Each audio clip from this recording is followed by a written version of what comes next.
This is Studio 809. Hi, everybody. Welcome to the Outdoors Hiking Bob podcast. I am your host, Hiking Bob Falcone. You could find me on my website at hikingbob.com. And that has links to everything, social media, other podcasts, my photography website, all that kind of stuff at hikingbob.com. Also, there's a place there where you can sign up for my newsletter, which is free, comes out about once a week. And you can also drop me a line if you have a topic or something you'd like to hear us discuss on the podcast or anything like that. So all that is at hikingbob.com. And just check it out. Also, if you want to support this podcast, you can do that at Patreon, patreon.com/hikingbob. And depending on your level of support, you can get rewarded in various ways. But in any case, we always appreciate all the people who support us, whether it's on Patreon or just listening to us and downloading the podcast. Today, joining me in person, live and in person today, is my co-host, Wild Westendorf. Hey everyone, it's Kevin, Wild Westendorf here. And you can find me on social media, primarily Facebook and Instagram at Wild Westendorf, and at my website, which is wordpress.wildwestendorf.com. Kevin, nice to see you in person. We haven't seen you probably more than probably before Thanksgiving, I guess. I think so. It's been a while. Yeah. I had a bunch of interviews, and then we did some on Zoom. And but good to have you here in person. Nice to see you again. Yeah. And the good thing about that is we're not limited to the 40-minute Zoom time limit. So. Oh, that's right. Yeah. We're not going to make this any longer than it has to be. And people are already rolling their eyes going, oh, no, it's an hour and a half podcast. Kevin would kill me if I made him sit here for an hour and a half. So we're not going to do that.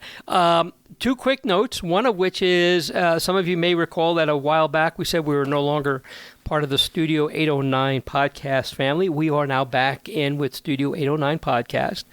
And then as a second side note, that is not the big podcast news we made reference to in last week's podcast. So there's still some changes coming with this podcast, but that is not it. That is just a thing that came up at the last minute. But we're back now with the Studio 809 family of podcasts, so we're happy to be back with them. Cool. So good to be back with them. Kevin, you just want to talk real quick. Unfortunately, you got laid off from your job. Yep. As many of you may know, because I've talked about it a bunch of times on here, I worked 7.5 years at Care and Share Food Bank. No ill will or anything against them.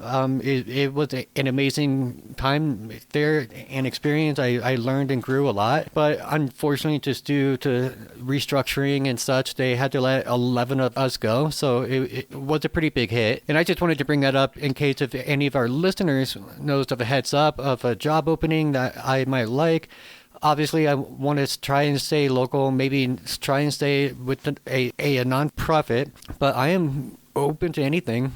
And folks, you won't find anybody who works any harder than Kevin. So if you're looking to fill a position or know somebody who is, drop Kevin a line. You can go to his website and you have a contact link there, right? Yep. Oh, perfect. So wordpress.wildwestendorf.com. Correct. Perfect. So help Kevin out there if you know somebody who needs a position filled by somebody who's a hard worker. Kevin is definitely going to be the person for you to consider. So we appreciate that. Kevin, we're recording this on the Monday before you hear it. So people who can remember back about a day and a half, it is god-awful nasty out there today. Oh, it's horrible. When you look out the window, you think, well, look at that, a bright sunny day, except it's like 20 degrees, the wind is howling. It is cold out there, and it's been chilly for a few days. We got back from Phoenix on the 3rd, and you know, we were down in Phoenix, so it obviously wasn't cold, but it's even chilly down there. I mean, regardless of where you're at, it is the northern hemisphere, and it's January, so it's going to be chilly no matter where you're at. But today's temperatures, the wind chills were hovering around 0, good chunk of the day. Wind was blowing. It was snowing really bad in the eastern and southeastern part of the states. I-25 was closed south of Pueblo for most of the day. I-70, as we're speaking now, is closed from the Front Range Airport all the way out to Kansas. A lot of the highways are closed. They're just drifting over. It is ugly weather. Yeah. So, and over the weekend, I did a hike in Mueller State Park.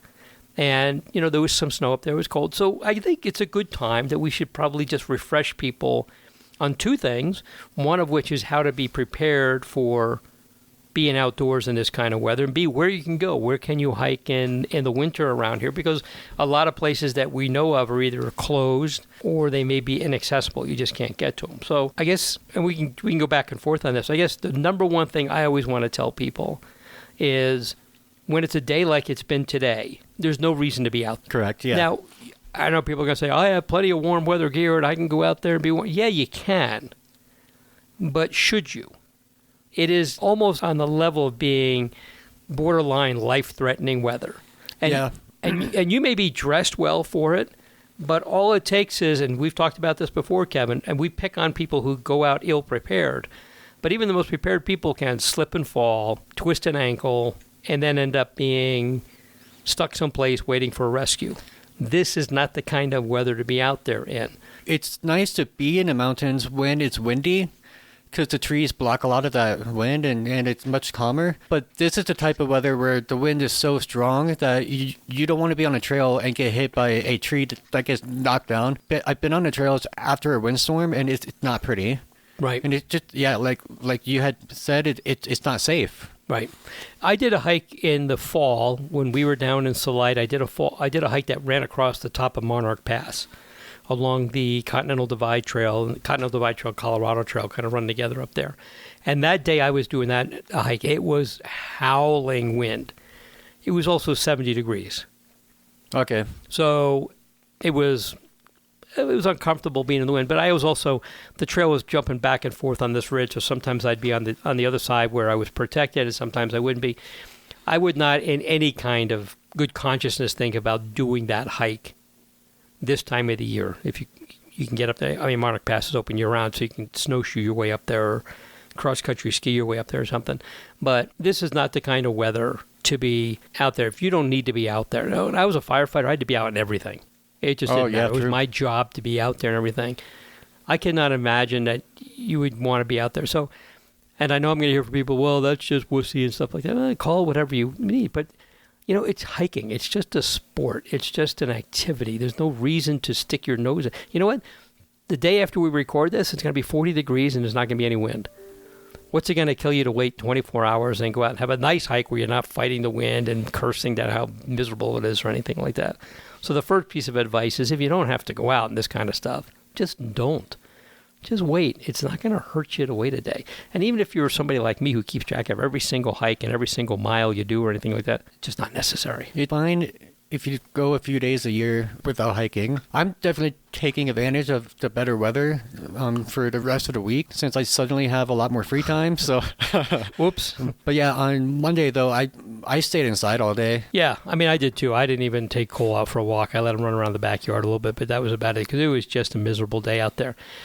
So the first thing is, if you don't have to be out there to stuff, just don't. Don't put yourself at risk. There's just no need for it. If you have to, you have to. There are people who work in this weather. I did, like I said, as a firefighter. If you have to be out there, obviously you have to. And then if you do, be prepared. Yeah. But otherwise, and even though the weather's going to be better for the rest of the week, it's not going to really be that warm. Day after we recorded this, it's supposed to be in the 40s. After that, it's going to be chilly. So it's going to be cold, but it's not going to be windy. And around here, with how dry it is, when it's cold, it doesn't feel all that bad. I mean, I'd rather have 25 degrees here than 25 degrees on the East Coast where the humidity is way up and it's bone-chilling, miserable cold. So, I mean, it's just one of those things. So the way to stay safe is to just don't do it unless you gotta. I think that's probably the best way to do that. The second thing is, obviously, is to dress appropriately. And we talk about that a lot. How many news stories do we see where people are not dressed appropriately for the weather and get in trouble? So, Kevin, you want to go over a couple of things about the best way for people to be dressed? So layers, and you want your first layer, your base layer, to be made of a material that wicks moisture. That's extremely important. And you want to wear jackets that also breathe. Sometimes you do have to wear a shell, and a shell won't always breathe, and you'll sweat up a storm a little bit. But you want your sweat to flow out, because then when you're going downhill and you're not sweating, then it starts to freeze on you, and it can be miserable. You want to make sure you're wearing warm, thick wool socks, waterproof boots, because you don't want that snow to get on your boots and then melt into the shoe, and then it will freeze again, and it's not fun. That can also increase your chance of hypothermia and frostbite too. Definitely don't want to wear jeans. No. No, that would be awful. Probably the worst thing to wear. Yeah. And the important thing is you want to keep the core of your body warm. So going back to my point about the layers, you want to make sure you have enough layers. It's also smart to, your outer layers easy to remove too. So for when you're going downhill and you start to heat up and then you won't sweat as much. Personally, I am a person without hair. So I love a thick beanie on my head because it protects my head and my ears. For those of you that don't know, I'm hearing impaired. So it helps keep the hearing aids warm too and not get too cold, because like your phone, if it gets too cold it just shuts off. Right. And sunglasses, because snow blindness is a real thing, because if you're staring at that bright snow for hours on end, it can cause a little bit of damage to your eyes. That's something I found out about years ago after I listened to a podcast about the Donner Party and how a lot of people struggled being blinded by the snow because they were out there day after day just staring at it. If it's really cold, you should wear a mask too, because thanks to the pandemic, that's something that I learned. It's just how much more comfortable it is to have a warm face. Yeah. Yeah. I think you covered quite a bit of it there. So we'll talk about a couple of things. Like today, I'm wearing, as we're talking here, I've got a moisture wicking underlayer. Then I've got a thermal, long sleeve thermal. Then on top of that, I've got a turtleneck shirt. The turtleneck is cotton, but everything below it is not. And, talk about stuff that wicks and what happens if it doesn't, it freezes to your skin. The word they have out there is cotton kills. It's the phrase out there. Cotton next to your skin is the worst thing to have in this kind of weather, because you're going to exert yourself. You're going to sweat. That sweat is not going to wick away if you're wearing cotton, and then it's going to stick to you. And then the minute you stop moving, or the minute the sun goes down and it gets colder, that moisture on your skin is just going to freeze. And that will sap the strength and the warmth out of you, and you are going to get hypothermic, and things are going to get ugly in a hurry. So now, this is 2 layers up. I have cotton. It's okay. The other thing I like, and we talked about this a while back, where I talked about how I had to get a new coat because my old Columbia I like the coats that I have that have the zip-out liner so that I can mix and match the pieces, and then I'll still carry another layer with me. So the other advice I have for people is when you go out to go hiking, you get out of your car and you're standing around there and you're kibitzing and talking to people, and you're going to be cold. So the first thing people do is they put on a bunch of stuff. Then the minute they go out, 20 minutes later, they're hiking and now they're sweating to death because they put on too much stuff.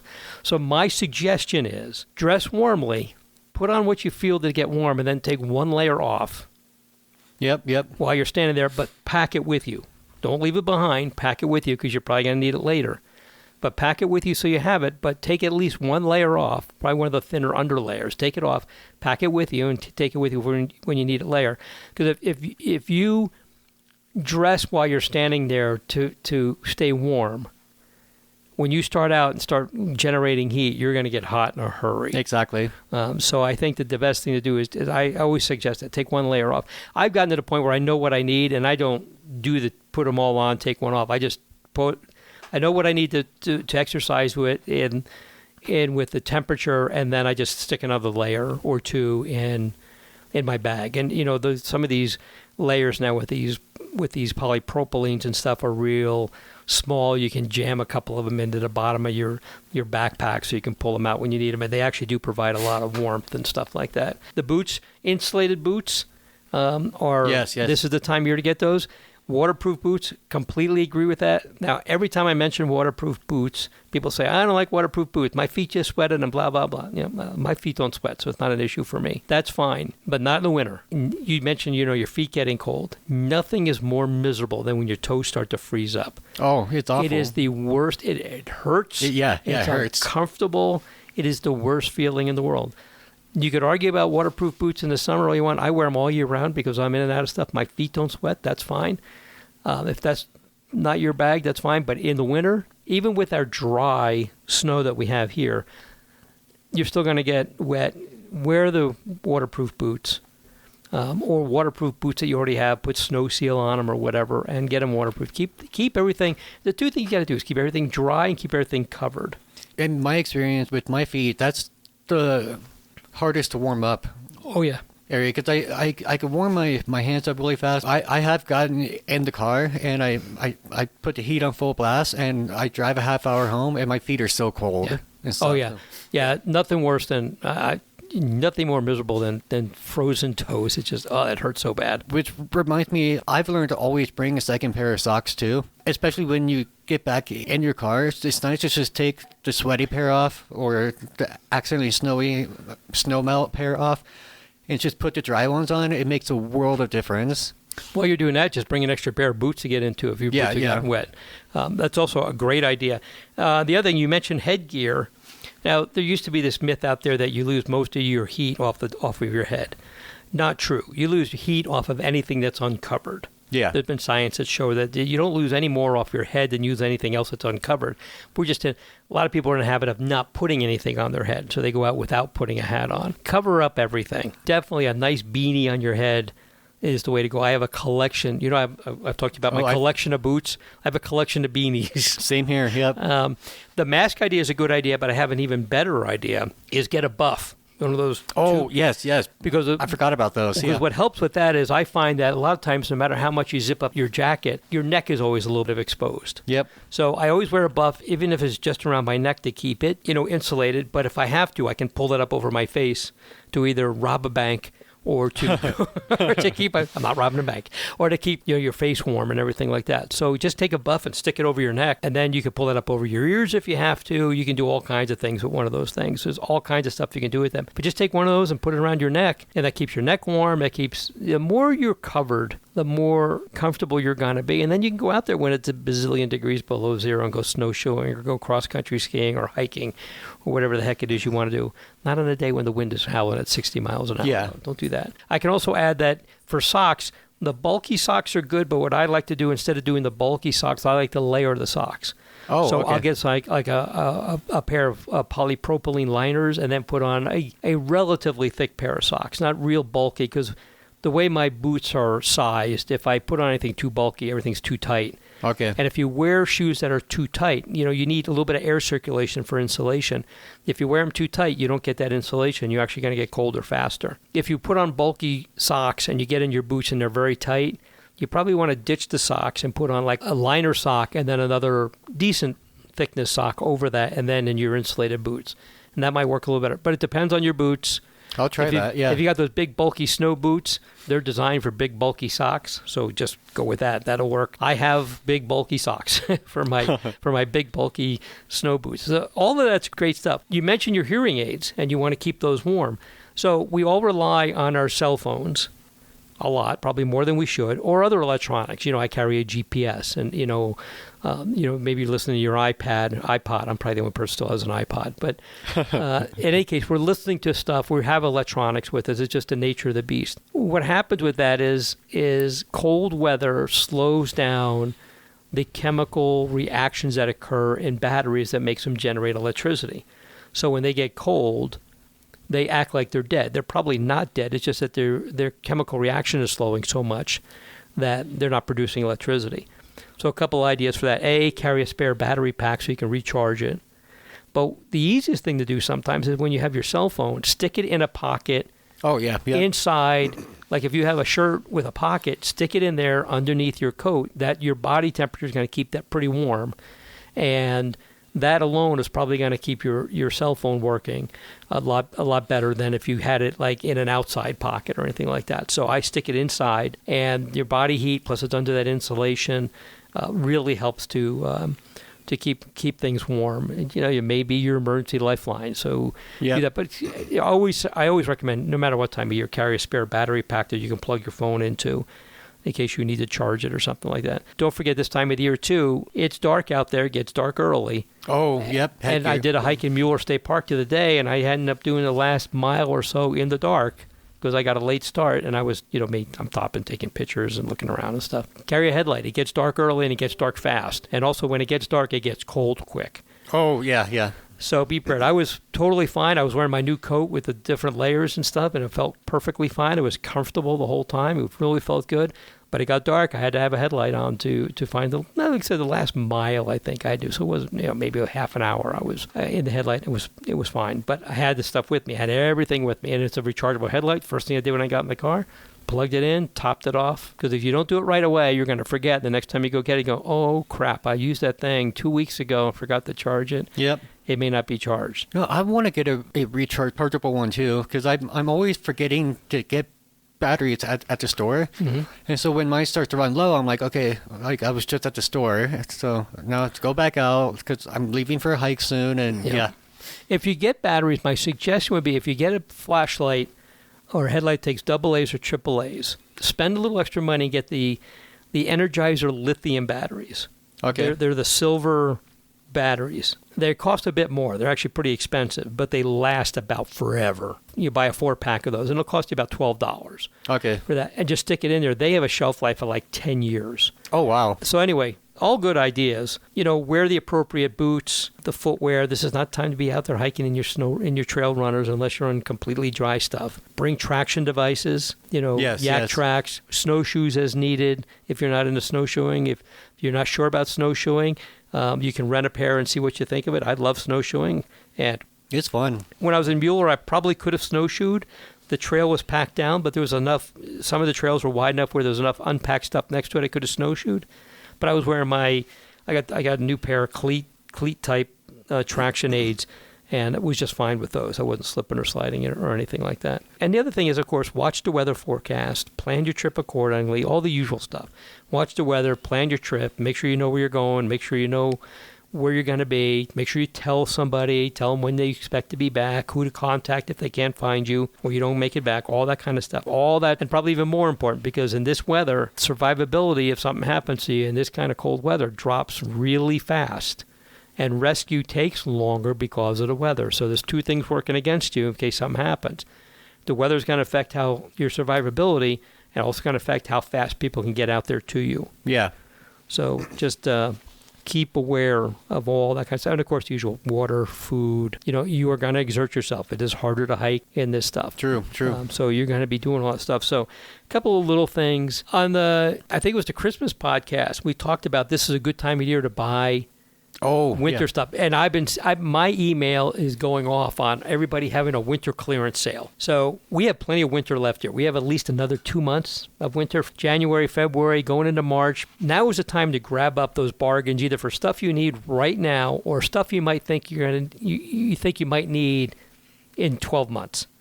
So grab that stuff now. And I'll tell you what happened with me is I had a pair of Yak Track ice trekkers, had them for years. I was out hiking the other day. They broke. Oh, okay. They're like $50 traction aids. They're great. I needed a pair. Guess what? People trying to get rid of stuff. I didn't buy the Yak Track, but I bought something else really nice, $14. Oh, nice. They were like 40%. They're trying to clear everything out. So I was grabbing stuff up. So if you need a coat, you need gloves. Now, of course, it's clearance time. You may not find all the sizes you need. You may not find the size you need or the exact style you need. So it may be a little hit or miss, but this is the time to pay attention to those clearance sales. REI has been running one. The company I buy a lot of stuff from, Filson, is running stuff. Sierra Trading Post is running a lot of stuff. This is the time to grab up the stuff. If you don't need it now, you're going to need it in 10 months, 12 months down the road. Grab it and put it away for when you are going to need it. So it worked out for me that I needed new traction aids, and they were on sale for like next to nothing. Nice. What a deal. $14 is unheard of for a good pair. They're a knockoff, but they're all I could find. I mean, I tried finding the size I needed in the Yak Tracks. Of course, since it's clearance time, I couldn't even find them, and I needed them like really right away. I could have found them if I needed to wait 2 weeks to get them, but they were so cheap that it was like, I'll grab a pair. And they actually are, I wore them when I was hiking in Mueller, and they're actually pretty nice. Cool. So, just these are things to think about. It's like when you buy the summer clothing. You don't buy it in May. You buy it in October when everybody's getting rid of all their stuff. Actually, September when everybody's getting rid of all their stuff. That's when I buy shorts and stuff for the next year. Buy it in September unless you absolutely need it, something right away. If you buy it in season, it's when it's most expensive because that's when everybody thinks that they want to buy the stuff. So buy it off season, so to speak. So anyway, that's a couple of suggestions. So the other question I had, and we posted a thing on Facebook kind of late this afternoon. I'll try to remember to do this. I like doing this. We asked people what they wanted us to talk about on today's podcast. So we had a couple of good suggestions. So we kind of covered one, which is winter hiking. But the other part of that was where to go in the winter, especially in the Pikes Peak region to go hiking. So Kevin, do you have a trail you like to do this time of the year? And we mentioned because there are some trails that are very popular that are either the road's closed to get to them, so it's hard to get to them, or they may just be inaccessible due to roads are not maintained unless you've got a snowmobile or something. You may not be able to get to them. So, do you have a hike you like to do this time of the year? I actually really enjoy doing the Aiken Canyon loop because, especially if there's a lot of snow, it's fairly flat except for one point. If you want to reach the summit of this little mountain, where the views out there are gorgeous, you get an amazing view of the Spanish Peaks. It's easy. It's nice when you want to get out, but you don't want to slog through snow for 5 miles. Another hike that I really like to do is down in Canyon City, and it's a loop that I do in the oil well flats because there tends to be a lot less snow out there. It's kind of a banana belt down in Canyon City in that area. Yeah. I did do a 10-mile loop there last year, right after a fresh snowstorm, and a 10-mile hike in snow is not fun. No, more snowshoes. It was gorgeous, but it was not fun. But I've gone there in January and February, and there's a ton of snow up here in the Springs, and there's none over there. Other fun snow hikes, I've had a blast hiking up Section 16 in the snow. And while it's snowing, too, and it's gorgeous. It's beautiful up there when it's snowing. I've been up there when it's snowing. It's gorgeous up there. Yeah, I really enjoy doing that. You'll definitely want to make sure you bring spikes, because there's certain parts that it just gets no sun. I'm trying to think, what else in the Pikes Peak region? There's so many places. Yeah, it's like where you were, Mueller State Park. It's a great place to hike in the snow. I have not snowshoed out there yet, but that seems like to be the consistently nearest place to go to snowshoe. Cheyenne Mountain State Park is great. Yeah, just there's so many options. It's hard. Yeah, it depends on what people want to do. So if you want to hike and then you just want to go for a hike in the winter, you're not necessarily going to be snowshoeing or anything. Places like the Sundance Loop and Cheyenne Mountain State Park, it's all in the open. So it is an easy one to do, especially if you go up the Sundance Loop, take it counterclockwise, and then come back down the Talon Trail. That's going to be about 3-ish miles. Almost all of that is completely in the sun. There's a couple of sections in the shade. So if you wait a day or two, that's going to be the most slushy and muddy. But you'll be able to get that done with relative ease. Up on top of Palmer Park. Again, it's open. The open, it's going to melt off pretty quick. And Garden of the God, the same thing.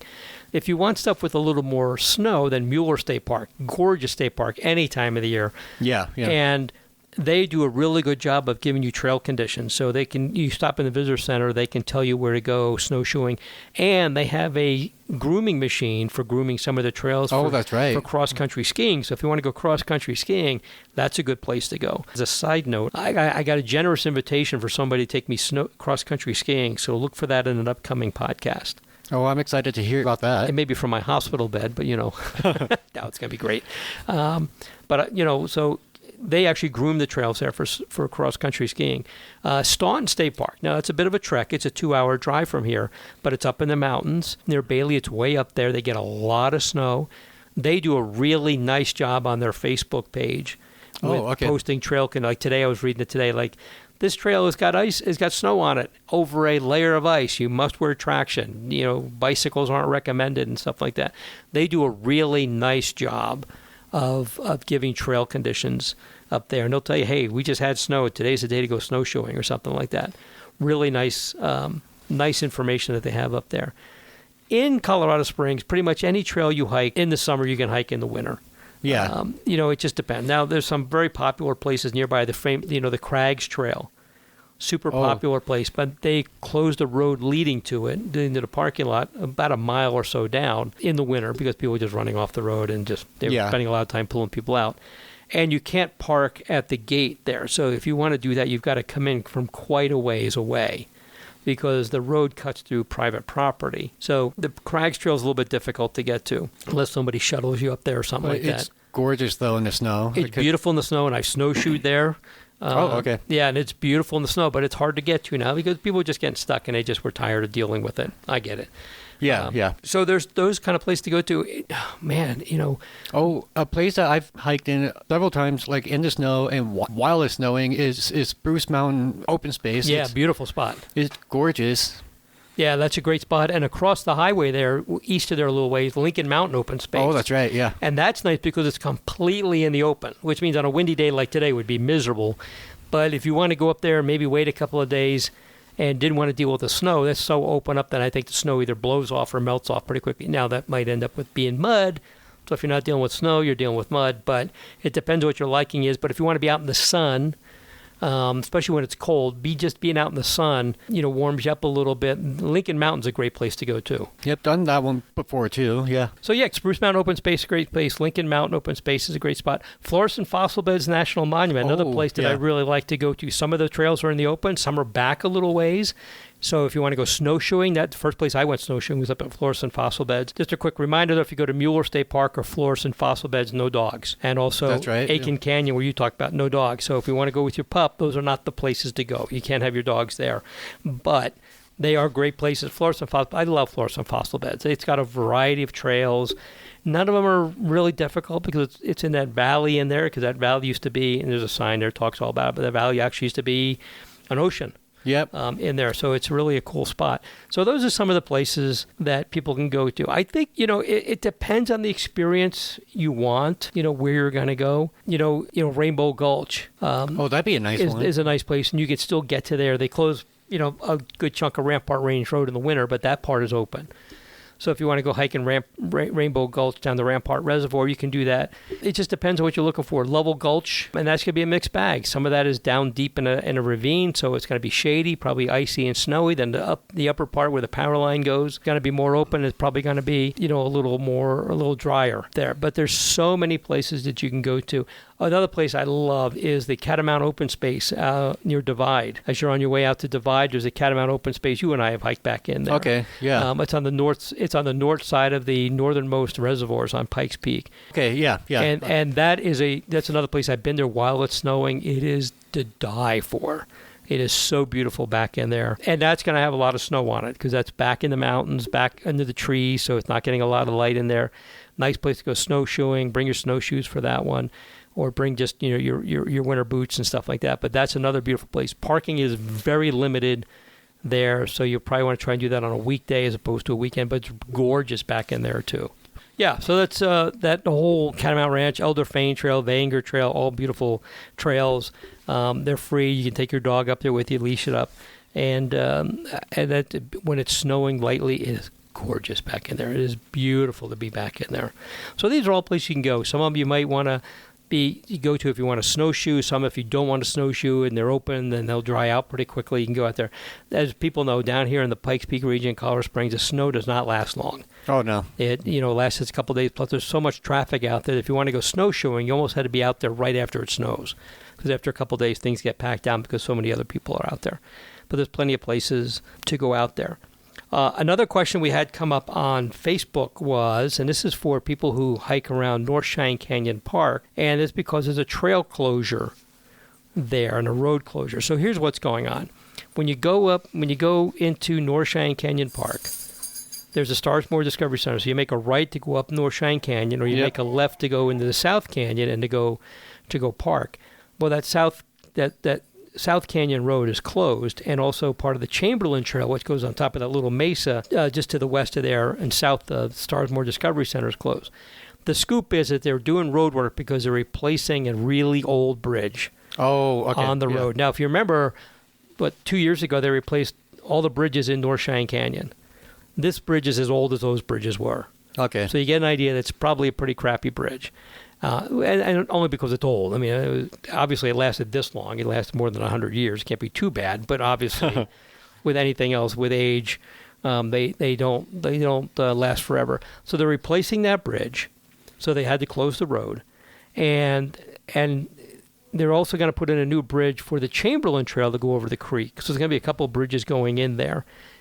And I guess I don't know why they closed the Chamberlain Trail. I guess the only thing I can imagine is they don't want people hiking all the way up over that mesa, coming down, hitting a dead end, and then either having to turn around or, as we know people will probably do, ignore the signs and just go through there anyway and end up being in the way where the construction is. Yeah. So they just closed the trail. And I noticed that the other day when I was in North Cheyenne Canyon, as we're going up the lower Columbine Trail, that trail going up over that mesa there was closed off, and that's why. So that's why it's closed. You can still get to Strawberry Fields, but you may have to come in off of Mesa Road, and there's a couple parking spots there to go into Strawberry Fields. It takes you up to Old Stage Road, or you can park in that lot across from Starsmore Discovery Center and just walk up the road. It's not that far to get up to those areas there, but there's going to be a little disconnect. That project is supposed to be done, according to the Parks Department, by Memorial Day. Oh, okay. If you remember how the things went with North Cheyenne, with the other project, Yeah. all I'm going to say is, well, this is just one bridge and not three, and it's obviously not as challenging as that was. So probably get it done by Memorial Day. That's the target. So if you go in there, wonder why that road's closed, wonder why that trail's closed, that's why. You know what? It's not going to kill you. Go find someplace else to hike. Go find someplace else to drive. I'm going to count down till somebody says it's all the Broadmoor's fault. Yep. 10, 9, oh, there's the first one. Yep. Anyway, that's what's going on there in North Cheyenne Canyon Park and on the South Canyon. The North Canyon, North Cheyenne Canyon Park is open all the time. Well, I should say all the time. It's open every day. There are closures. They do close the gates. If you get there when it's not supposed to be open, it's probably because they're plowing the road up there. Now, I remember before they put gates up there and people would try to drive up that road when there was snow, and I cannot tell you how many cars I pulled out of ditches with my Jeep to get them out of there. So now they just close the gates until they plow the road, and it's the Parks Department responsible for plowing that road, not Public Works. So it's basically the park ranger in a pickup truck with a blade, not a big, huge snow plow. So they close the road so if you get there and it's 9 o'clock and the road's still closed, then they're probably clearing the snow and ice, because somebody's going to try and go up there with their Subaru WRX with 2 inches of ground clearance and try to get up there, and it's not going to work. So that's why they do it. People try to get up there. I pulled a lot of cars out of ditches up there. I think I even had to get pulled out once myself with my Jeep. You end up in a ditch, you end up in a ditch. So in any case, that's what's going on there. But North Cheyenne Canyon is open. It's just that road is closed. That one little piece of trail is closed. Not going to kill you to wait till May. It's got to be better anyway. I think I put a new bridge in there and everything. It's got to be just real nice. Oh, yeah. So all that stuff is happening. One last thing, Kevin. We've talked a lot about apps for hiking. Yep. Now, here in Colorado, I think Cotrex is the bomb. Oh, yeah. I love that app. It's a great app. It's free. It's the official state app. It's just a wonderful app. When I go out of state, I forget that not everybody... What do you want to say that's got that? I think Oregon may have something similar. Oh, it's awful. It's awful. Yeah. Because I've gotten so used to it, and being able to map out routes and stuff and know the exact mileage and such, it's just so nice. So when I've gone to like California, Nevada, Utah, New Mexico, Arizona, it just sucks. Then you have to rely on all trails, which is not as great, yeah. So I tried a new one. I did this on a recommendation from a friend. I tried one called Gaia, Gaia. Oh, I know about that one. Been around for years. I really like it. Now, it's not, there's a free version, but it's very limited. I paid a discounted rate because they have a thing if you're the first time subscribing, about $30 for a year. It has some pretty nice features to it. I really do like it. So I'm trying that out right now. That seems to be a pretty nice app. So if you're looking for an app you want to try and you don't want to have the mess of all trails and, that kind of stuff, this app seems to be better. Now, it doesn't have a lot of like trail recommendations and stuff like that All Trails, but it has really good mapping, really good satellite pictures. You could save a route on there. You can do all that kind of stuff. It's really pretty nice. So I've been using that while I've been down in Arizona. Okay. Trying to use that. And it seems to work pretty well. So not a paid endorsement, just throwing out there. It's what we do. We give out information here. We help people out. So if you're looking for an app, I would try that. If you're into Colorado, I think you should. It starts and ends with Cotrex, my own personal opinion. Some people told me they don't like it because there's not user reviews. Oh yeah. There's places on there for people to do that. It just hasn't been around long enough for a lot of that to happen. I do that occasionally. Like when I was in Mueller State Park, there's one trail that's been rerouted, and it's not yet on Cotrex. It's not yet on the official printed map. So what I did was I went on the page for that trail. I wrote a thing on there about this trail has been rerouted. Then I uploaded my GPS file. Oh, okay. And it overlays it so people can see where the reroute is. And the reroute is a wonderful reroute because there was one section of trail was very steep, always eroded, just a disaster, and probably a real pain in the neck for the park staff to fix. Now this reroute adds a little bit of distance, but it's a nice, couple of S-turns to get up to, meets back up where it was before. but it bypasses one really steep, heavily eroded section. Nice job. And I actually got a thing back from, because I noted on my thing that it's not on CoTrex. I actually got a thing back from Yolo State Park saying thanks. People will now see that, and until it gets updated in CoTrex, which they've submitted it, but they got to wait for somebody up at DNR to get to it. But in any case, so there are, the way to get more user reviews on CoTrex or trail reviews is to post your own. If you use it, then post a thing that you use it. I started using it at the Independent before I ended up not writing there anymore, was when I would start doing trail write-ups. I would actually just plot them out as a route in CoTrex and then make the link public and then just leave a link in my article, because it was easier than me trying to describe the whole thing. It's like, here it is, just go here. And you didn't even have to have an account to look at it. So it worked out really well. One last thing, in the New Year's podcast, which we recorded before the end of the year, we had talked about, what my mileage was going to be for the year. I did post this on Facebook, but just in case you missed it, my total mileage for the year, drum roll please, was 807. I actually had a lot of statistics. I really did a better job this year of posting statistics, but 807, and I'm looking for my post now. You would think I had this off the top of my head, but trust me, I do not.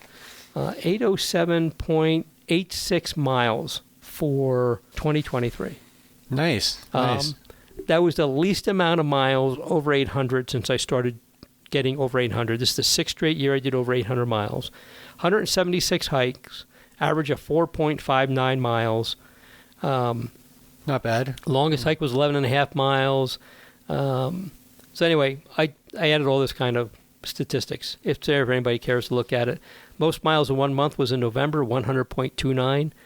Least number of months was the month before that in October, which was 50.59. I don't remember why I did so few miles that month. But in any case, first year I did 800 miles or more was in 2018 when I did 810. And the year with the most miles was 2019 with 859.8 miles. I must have been on fire that year. 859, almost 860 miles. I should have hiked another couple laps. Got to an 860. So, in case anybody's interested, and if you're not, that's okay. I know that this is all just for me, but I think it's fun. Well, and besides that, I think if I'm going to sit here and tell people where to go hiking and what to do, this is my attempt at street cred. I'm doing the miles. I'm out actually hiking it. I'm just not like a certain newspaper column around here that just regurgitates news release. I'm actually out there doing it. Yeah. So in any case. Kevin, we've talked to people now for almost an hour. Yeah. It's been a long one. Probably not too long. You got anything else before we go? Okay, so I know this is not an outdoors-related movie, but it is a movie about sports. Over the weekend, I saw The Iron Claw. Okay, I've heard about it. It's a wrestling movie about four brothers in the 70s. It's based on a true story. Oh, and it's an incredible movie. So go out there and see it. I thought it was going to be like an up-and-coming, feel-good story about like four brothers who are wrestlers. It is not. It is the opposite of that. It is one of the saddest movies I have ever seen. Not exactly a ringing endorsement, Kevin. Yeah. Me and my friend were both like there's several times in the movie where we both went like, oh no, like it's just it.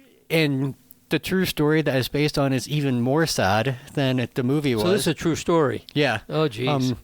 And the director cut out parts of the true story from the movie because he felt like it would be too sad to be believable. But it's a fantastic movie. I'm thinking about it since I saw it on a Saturday night. And I'm not a wrestling guy. I never knew about this story. But it's a fantastic movie. So is this streaming somewhere?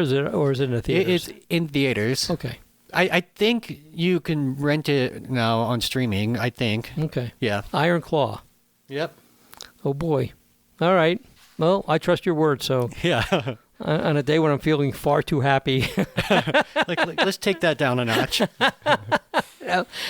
doesn't mean it's not a good movie. And obviously, it sounds like from your endorsement, it's a very good movie, so we'll check it out. Cool. Anything else, Kevin? Nope, that is all. All right, everybody, thanks for listening to the Outdoors Hiking About podcast. Kevin, so nice to see you in person again. Same here. It's been a while, so it's good to have you back. And I think we're going to have you back next week. And then after that, I've got a bunch of interviews stacked up. So, okay. Matter of fact, one of them's going to be down in Fremont County. We're going to talk about some trails down in the Canyon City area. Oh, that's cool. So okay, that's going to be a little bit of fun. So I've got some interviews stacked up, and I'm working on a few more. So stand by for that. So Kevin may be gone for a little while, but we'll get him back. It's all good. All right, everybody. With that, thanks for listening to the Outdoors Hiking About podcast. We'll talk to you later. See ya.